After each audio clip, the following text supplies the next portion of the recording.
And now for the AFEX commodity updates. It's mostly green in the commodity market summary for the week ended May 16th, 2022. Most of the parameters closed in the green, except for the number of deals and the AFEX commodities index. We see those are down. Well, join us to bring us up to speed. We have Michael Martins, portfolio manager at AFEX, join us on the show. Great to have you, Michael. Good morning. Hi, Ladi. Good morning. It is always a pleasure to be here. Always great to have you. Well, give us a rundown of the market activities for the week ended. Thank you very much, Ladi. So if you look at the table in front of you, the total turnover, that is the value of transactions traded on the exchange, went up by 67.37% over the course of the week, from 0.95 billion to close the trading week at 1.59 billion naira. The total number of contracts traded on the exchange also went up by 42.47%, from 3.86 million contracts to close the week at 5.50 million contracts. The number of deals, however, as you mentioned earlier, fell slightly, or significantly, I should say, by 29.81% to close the trading week at just 292 deals. The AFEX Commodities Index also fell slightly by 0.45% to close the trading week at 470.35 points. The AFEX Export Index, which is the AEI, went up slightly by 2.83% to close the trading week at 204.07 points. With regards to the volume of contracts traded on the exchange, as I mentioned earlier, we generally saw an increase in the volume of contracts, with maize showing the biggest change, from 1.56 million contracts traded last week to close this week at 3.64 million contracts. Soybean also went up significantly, trading up from 355,000 contracts last week to close this week at over 1.05 million contracts. Sorghum and cashew also traded up significantly this week. We, however, saw little to no change with regards to the volume of contracts traded for ginger, cocoa, sesame, and also for paddy rice. With regards to price changes on the exchange in the week under consideration, the biggest change happened with sorghum, which went up by 10.34% to close the trading week at 250 naira per kilogram. Maize also went up by 7.23% to close the trading week at over 233 naira per kilogram. Soybean also went up by 5.46% to close the trading week at over 425 naira per kilogram.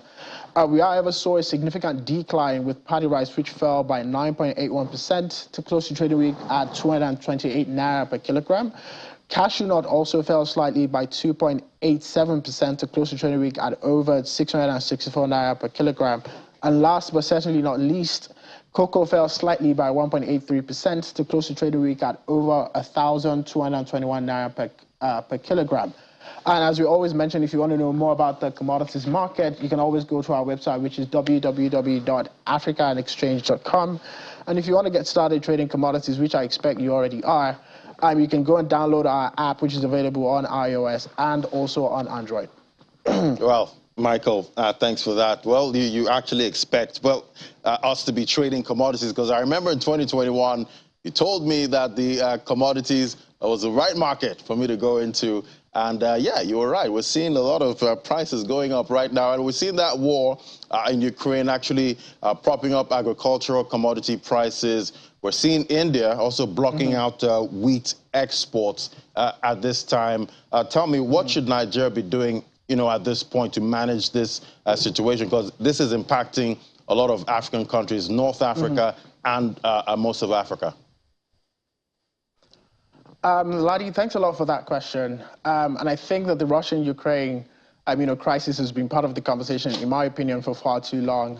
We had hoped that the war would have ended, much, much earlier, but it's sad to see that it's still continuing. But before I answer, on what we should do as a country, I think it's important for us to understand the context of, what has happened over the past couple of months, particularly with key commodities of focus, right? So take, for example, for wheat in the international market, the price of wheat has gone up by almost 100%, from about $7 per bushel to close at currently between $10 to $13 per bushel. That's almost an increase, right, of almost 100%, right? And we have mentioned that, different times how Russia is, is the first or is the biggest exporter of wheat, and also followed, closely in 5th place by Ukraine, right? When you look at Nigeria as a country, right, last year we imported about 1.29 trillion naira of wheat into the country. So it's safe to say that we have significant exposure to wheat as a commodity. And of course, it has direct implication on certain commodities like bread, pasta, noodles, and a couple of other commodities. I mean, I went yesterday to buy noodles at the local store, and, that onion small Indomie was about 100 naira.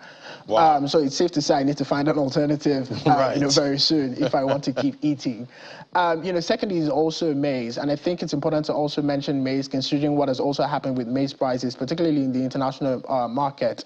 Maize prices have gone up from about $7.5 per kilogram to almost, I should say $6.5 per kilogram, to almost $8 per kilogram. That's a significant change in the international market, and we have been seeing those huge price changes too in the local market, considering that most commodities haven't been resetting right to the original harvest price, right, as you would expect in any given commodity season, right.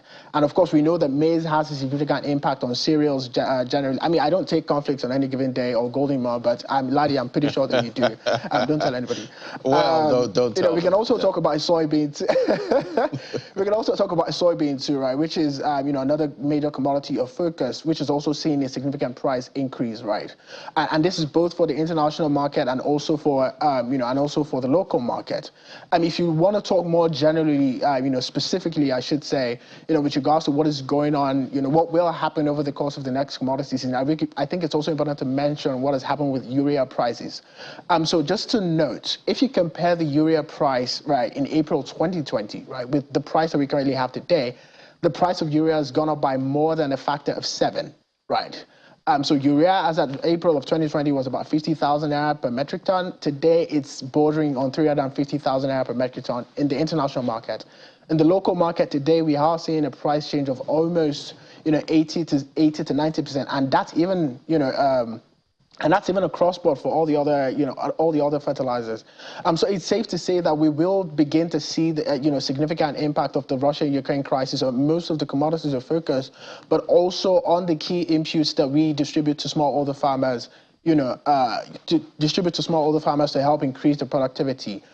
So that's just given a bit of a context of a background with regards to what has happened with the war, and also what has happened with regards to commodity prices both internationally and locally. With regards to what we need to do as a country in the short term, I think it's safe to say that we need significant government intervention with regards to subsidy, both for fertilizer prices and then also for wheat, importation. I mean, it's safe to say, considering that wheat importation has gone up by more than 70% over the past year, that trend is likely to continue, because I don't see people, going from eating bread to eating something, entirely different. And it isn't the case that most of the machinery that is used in processing wheat, can be converted to to process something else. So in the short term, I believe we will need significant government intervention with regards to the importation of wheat, and then also with fertilizer prices. I think in the long term, I think it's important to say that most of the key infrastructure issues that we have mentioned time and time again do need to be addressed. Right, both from a production standpoint with regards to increasing, the productivity of the average smallholder farmer, with regards to, and also with regards to other infrastructure like, road networks, and also storage infrastructure that needs to be put into place to make sure that even if, we have to import about 99% of our, wheat consumption in the country, we can't begin to start putting, structures in place that will help reduce that number significantly over the course of the next decade. Right. Well, Michael, we know how the government is struggling right now, even with the PMS subsidy. I don't know how we can't start adding, other subsidies at this point. But, Michael, you know how I don't like, buying the top. We've seen these markets, this commodities surge, at this point. Where is the right entry, Michael? Is this still a good entry? To be honest, right, I think what we advocate in any given commodity season still stands, right? And it's a bit of a reflection of, the law of demand and supply itself. We very often expect commodities to be at their lowest prices, right, when it's harvest season, and that's usually within the month of November and December. Sometimes it might be earlier in the month of October, but usually around the month of November, December, that's when you would expect, commodity prices to be at their lowest, right? Because that's when, there's significant production, there's significant harvest, there's significant volume in the market. And you tend to see that price rise over time. Whether or not you should buy now, Ladi, I honestly cannot tell you. But honestly, I don't think. I think prices have moved way too much, for there to be any sort of significant increase in prices over the course of the next quarter. I mean, we've already seen almost, 75% of the entire commodity trading season already. So it's safe to say that most of the price increases have already happened, and if any is going to happen over the course of the next couple of weeks, they're only going to be marginal, right? But in any case, like I said, what we always advocate still stands. You would expect to see commodity prices at their lowest at harvest season, and then you'd expect to see that price rise consistently over an extended, 9-month period. Right, and obviously a lot of investors want to hedge, right now against inflation because that is peaking globally. All right, Michael, thank you so much. It was great, always great having you on the show and having your insight. Thank you so much, Michael. You're far too kind, Ladi. You're far too kind. All right, we'll take a moment now.